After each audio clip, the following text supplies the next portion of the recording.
I mean, he was just disappointed we didn't take that step that we've talked about, right? Laying another brick and just building on what we've built on, building on what we've accomplished up to this point. Yeah, and it's tough. I mean, it was a playoff environment. You want to go out there and you want to win.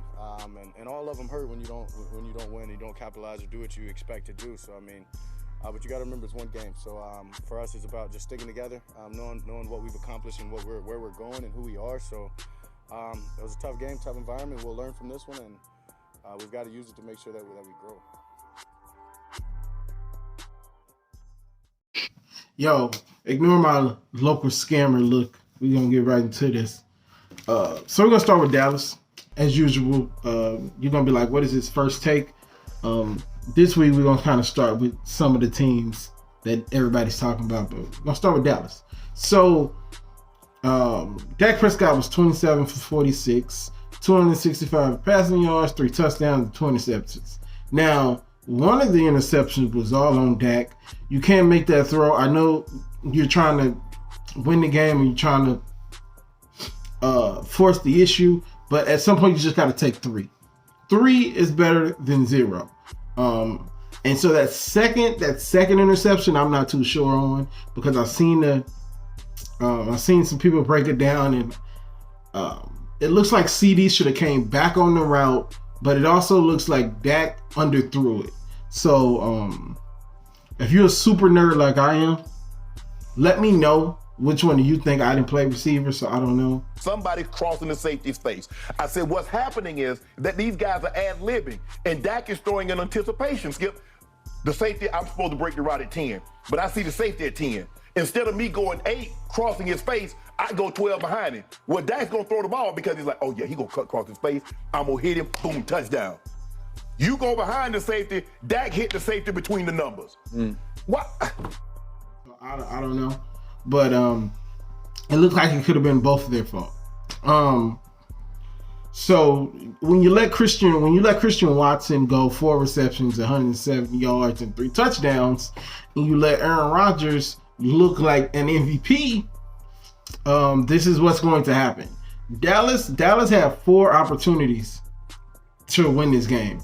So their last 4 possessions was a punt, another punt, and then a turnover on downs, which they should have kicked the field goal there. I'd rather you kick the field goal and lose than, quote unquote, try to play the analytics game and lose on turnover on downs. And I kind of see where they were going. They didn't have no momentum. They wanted to win it on that, and they were on the road at Lambeau and blah blah blah. But you gotta go for the field goal. You're already in field goal range. Kick the field goal and play good defense, which lets me believe they don't believe in their defense as much as everybody says that they're supposed to believe in their defense.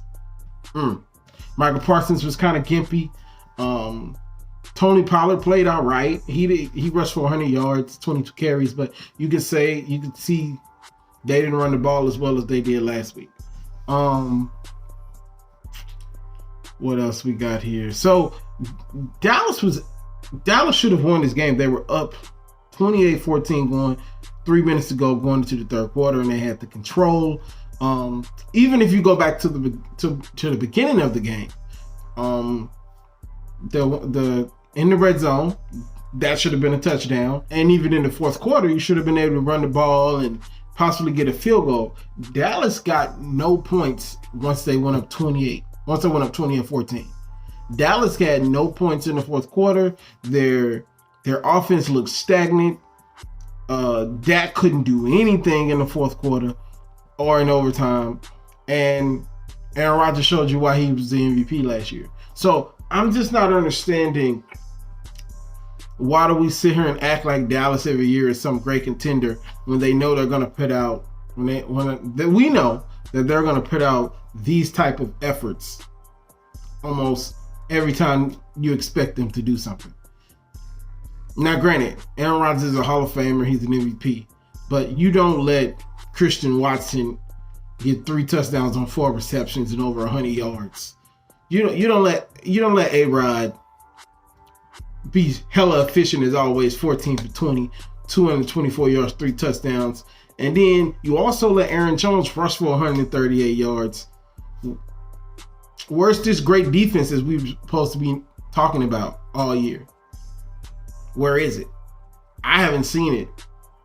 Like, now, people will be in the comments like, oh, this is just one game. He's a Hall of Fame, blah, blah, blah, blah. But this is very telling. This makes me feel even more comfortable picking the Eagles to come out of the NFC. You can't stop Aaron Rodgers and his minimal talent on the offensive side. What are you going to do with A.J. Brown? What are you going to do with Jalen Hurts? What are you going to do with Devontae? What you going to do with the tight end? I can't remember their name. What are you going to do with a legit high-powered offense? What are you gonna do with that? I can't remember if they've played the Giants yet, but what are you gonna do with the Giants? I don't really believe in the Giants at all, but they still have Saquon Barkley. That defense did not look as good as it should have looked normally. So I just even against the Bears, they didn't. Now, granted, a lot of people don't know what to do with Fields right now, but the defense just didn't look as good. Like, I was going to pick Dallas. Now, as you guys know, I don't really do my picks anymore, scheduling stuff. But I was going to pick Dallas, but now I'm thinking this is Dallas. When you give them expectations, they will always disappoint you. That's why the thumbnail is Dallas is going to be Dallas, or Dallas. Some along those lines. I haven't made the thumbnail yet, but this is a bad loss by Dallas. You was up 23-14 and then scored no more points, and you let Aaron Rodgers turn into Aaron Rodgers. This game should have been over fairly early. This game legit should have been 35-14. And Dallas should have been rolling. So, questions. And I didn't even get to the overtime where they had a chance, where they made good strides, but it was always a penalty or holding, or it was always something. Yeah, I don't even know what to say. I don't even know what to say about Dallas, because they're going to be Dallas. And so we're going to go to the Bears. Speaking of Jalen, Justin Fields, he was 12 for 20, 167 yards, 2 touchdowns, an interception, 13 carries, 147 yards, and 2 touchdowns. He was all the offense all game. If they make a kick, this game still goes into overtime. Maybe they get a chance to win it at that point. He's doing everything he can. This is the equivalent of superstar, up-and-coming superstar, averaging 35, 10, and 6 on a team that only won 20 games. That's what Justin is doing right now. And he's looking really, really good. Really, really good. I love what I'm seeing. I am absolutely loving what I'm seeing. You gotta let the dog run. You gotta take the Ferrari out every now and then and let them and drive it around. And that's what they're doing here. And you can kind of see that offense kind of get together. They have some missteps early, obviously. It's a young team. They're still trying to figure out how to win.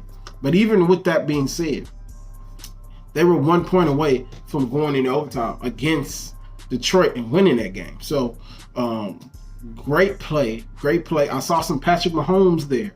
I saw some Lamar there. They were up 24-10 in the third quarter. They were up 24-10 in the third quarter until they had an absolute breakdown. They couldn't close out. You passing him. That was the one terrible mistake that he made. You give up an interception, which essentially was a pick six, and then the defense gives up the touchdown. Well, they gave up the touchdown, then Fields threw the interception, which was terrible. But Fields ended up getting it back and get a touchdown. But you can't make those plays. I attribute it to a young guy still learning how to win. If you put the right pieces around this guy, he's going to be special. He's going to be special. So we're going to move on to Cleveland. I ain't even going to spend much time on Cleveland. Too much Fins. Too much Dolphins. Dolphins probably has one of the most talented rosters in the league. They looking like greatest show on turf. Brissett was 22 for 35, 212 yards, a touchdown. Watson is in the building. Watson is on his way.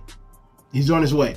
Now, I would only play Watson just because he hasn't played in two seasons, probably 2.5 calendar years. But when Watson comes back and they get all their and they get all their pieces back that are injured right now, I think they have a chance to at least finish 500.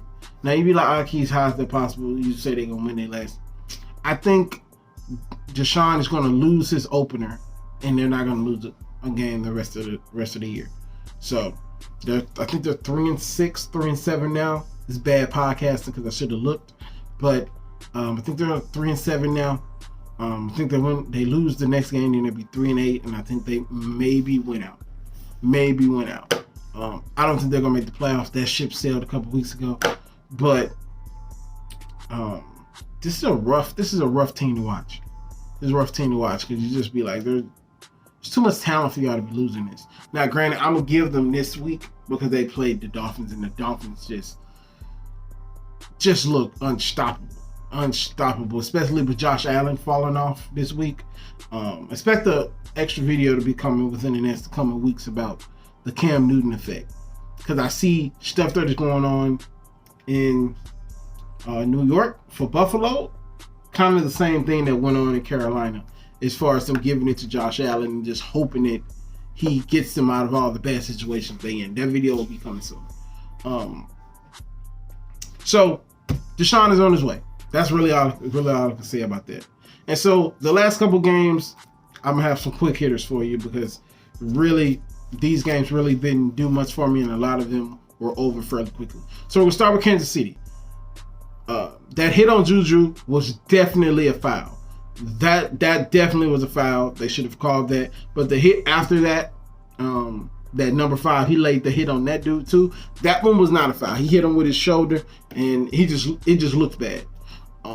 Mahomes was 26 for 35, 331 yards, 4 touchdowns and an interception.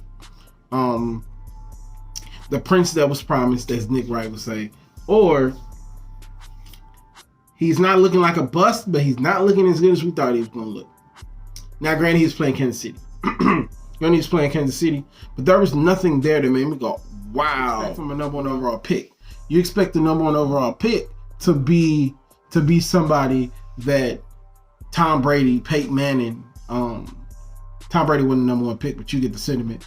A Lamar Jackson. You expect the guy to come through and change a LeBron James.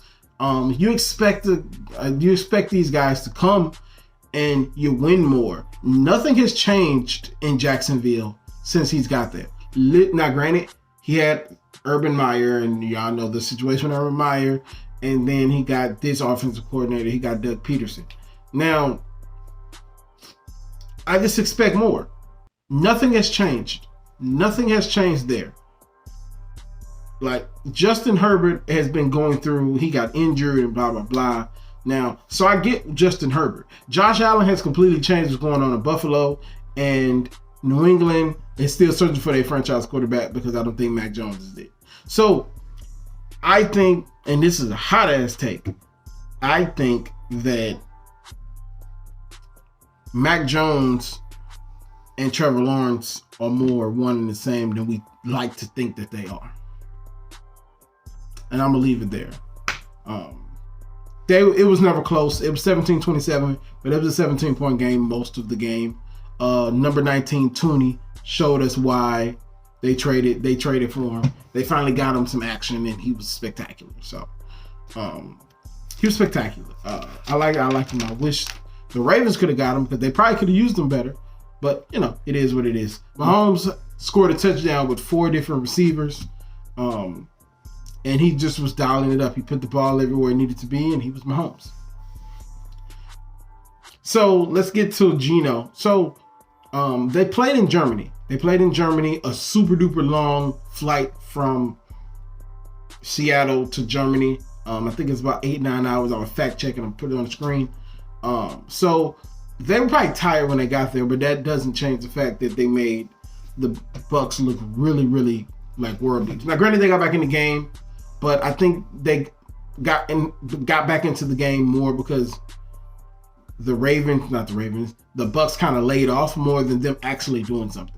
But they did get back in the game, but they got the ball. Bucks got the ball back with like 3 minutes to go. They ended up running it. A couple first downs, game over. Geno Smith was 23 for 33, 275 yards, 2 touchdowns. Now, it was a different vibe. It felt like a soccer game. I watched maybe a quarter of this live before I went back to bed and then got up and rewatched it. But it gave a soccer game feel. It felt like a soccer game. And, it's Germany. What do you expect? Geno threw way too much. The imbalance was there because they were down 14-15 most of the game. So Geno had to throw 33 times. Now, I'm not a fan of Geno Smith throwing that many times. But they had to because he was down. They were down 14 most of the game. So Geno regressed back to the means, but he's still having a comeback player season. Brady played well. Brady played like Brady. They got the win. Nothing really to call home too much about. 16-21 Bucks. I think Bucks are going to fall in their way into the playoffs. Last game. And then you guys can go watch my Monday night video that I'll leave up here and at the end. Denver. 21 for 42. Well, not Denver. Russell. Russell Wilson was 21 for 42, 286 yards, a touchdown and an interception. Russell Wilson got off to such a great start, and his receivers dropped a lot of passes. But Russell, you have to run more. I know you don't want to run more. I know you want to be known as a pocket passer, but that ship is sailed, bro. Every time Russell ran, it was a positive. Every time he didn't run, it was a negative. He got hit 18 times today. And I think it attributed to him not running. I don't want to put that on the offensive line because the offensive line is doing their job. I've seen this offensive line play very well. But, you have to run, Russ. I know you want to be these guys, but your gift, the reason they paid you $250, I think it was $250 or over $200 million, is because your ability to break down the game and to run like Fields or run like Lamar. You were the first one to be a smaller guy. Not saying Lamar's a smaller guy, but you were the first Kyler Murray. And speaking of Kyler Murray, a little tangent. He didn't play this week. 2 backups. Wasn't for the waste of my time watching it. Here's the final score of it. Luckily they got the win. Hopefully he's back next week. But Denver, you were in play to win this game. It was 10-7 for the longest. There's no reason you should have lost this game. Now, granted, Tennessee is a really good team. But Tannehill is very limited. You should never let Tennessee. So, the camera died. Russ has to be better. I need Russ to play like Russ.